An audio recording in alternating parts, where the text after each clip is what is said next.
Japan is a country that is very famous around the world, especially through its science and technology achievements. The name for the country of Japan is the Japanese language means land of the rising sun and is also known as Yamato. Japan is also regarded as a constitutional monarchy with a system of civil law. Through the system of Japanese government, many reforms were made, such as that the emperor no longer has power in the government but only becomes a symbol of the unity of the people. As for Malaysia, it is a nation-state in Southeast Asia that is separated into Peninsular Malaysia, Sabah and Sarawak. The beginnings of Malaysia may be traced back to the Malay kingdoms that ruled over its territory until being conquered by the British Empire starting in the 18th century. The first British colony in this region was known as the Straits Settlements. Peninsular Malaysia was originally brought under the control of the Commonwealth in 1946 and in 1948 it adopted the name Federation of Malaya. The area was then referred to as Tanah Melayu or Malaya. The head of the state of Malaysia is the Yang di-Pertuan Agong, who is an elective king who is chosen and voted among 9 Malay state kings. The head of government is the Prime Minister and the capital of Malaysia is Kuala Lumpur. Malaysia practices parliamentary democracy and a constitutional monarchy. Socioeconomic is the field of social science and economics that focuses on how social behavior and economic activity interact. Social economics explores how social norms and beliefs impact consumer behavior and, consequently, their purchasing tendencies. It considers the relationship between economics and social behaviors. Socioeconomic in Japan. Japan is a major consumer market. Japan has been successful in raising living standards and producing a significant number of employment opportunities. Despite having various natural resources, such as gold, silver, and coal, Japan is heavily dependent on imports to fund its energy and raw material needs. Additionally, it is among the world's top producers of products related to fishing, and it has an extensive ocean territory.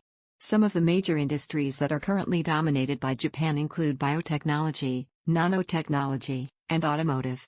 Finance, insurance, retail, transportation, and telecommunications are among of the country's most important services. The nation's tourist industry is likewise sizable and has experienced rapid expansion in recent years. Next is socioeconomic in Malaysia. In Malaysia, since 1970, Malaysia's economy has transformed from being mostly based on exports of basic commodities, rubber and tin, into one of the most resilient, diversified, and quickly developing in Southeast Asia. The major economic sector is manufacturing, which increasingly includes electronics. It is followed by agriculture, which includes forestry, cattle, and fisheries, retail, and the hotel sector. The export and production of basic industries including crude oil, palm oil, tin, and rubber have significantly aided the socio-economic development of the country. In addition to ranking first in the production of rubber, Malaysia is a major producer of cocoa, oil palm, tropical hardwoods, pepper, and tin. The forestry industry continues to be essential for socio-economic development.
everyone, I'm Jennifer. Will present about the employment policies in Japan and Malaysia among civil servants.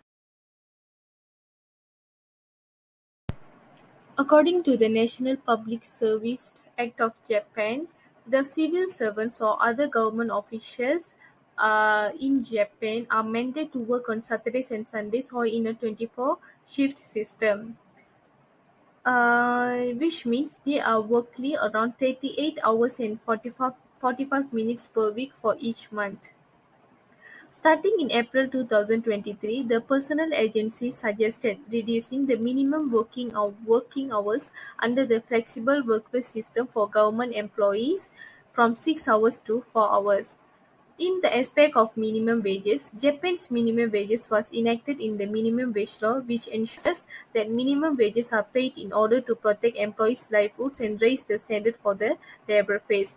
The National Personnel Authority recommended to Parliament and the Cabinet that government employees' monthly salaries must be increased by 0.23% or 921 yen, and their yearly bonus are increased by 1 month's salary to 4 months.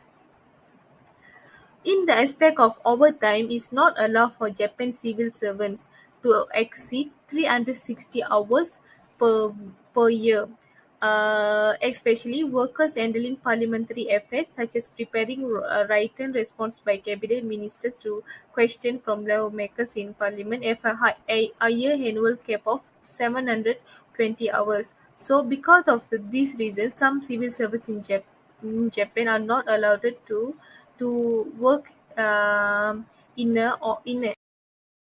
Malaysia. Article 60 of the Employment Act of 1955 explained that working hours in Malaysia are 45 hours for both civil servants and private sector workers. Furthermore, Malaysian labour law mandates a minimum of 10 paid holidays per year. For example, civil servants' working hours are from 9 a.m. to 5 p.m. from Monday to Friday, with some institutions are open until noon on weekends, Saturdays and Sundays. In the aspect of minimum wages, under the Guest Minimum Wage Order, the Malaysian government officially increased the minimum wages for all employees to Ringgit Malaysia 1,500 on May 2022. Next we will discuss about the issues of employment policies in Japan and Malaysia. Firstly, in Japan we have highlight 4 issues. Japan has increased average wage from 930 yen in 2020 to 1070 yen per hour in 2022. This positive change has been made to boost economy because Japan economy is lack of wage growth. Employer in Japan need follow the conditions of the rules work, if not the company rules considered failed. It about bonuses, holiday allowance that workers need to be paid periodically. The maximum working week is 8 hours per day and 40 per week.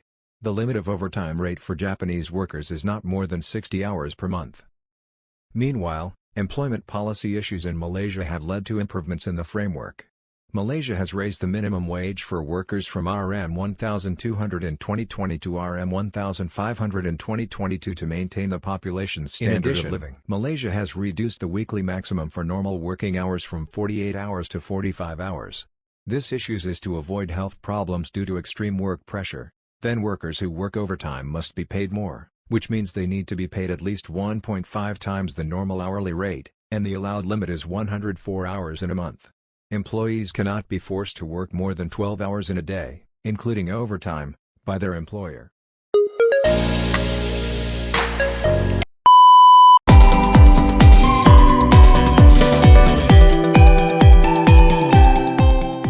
The second comparison is regarding working hours.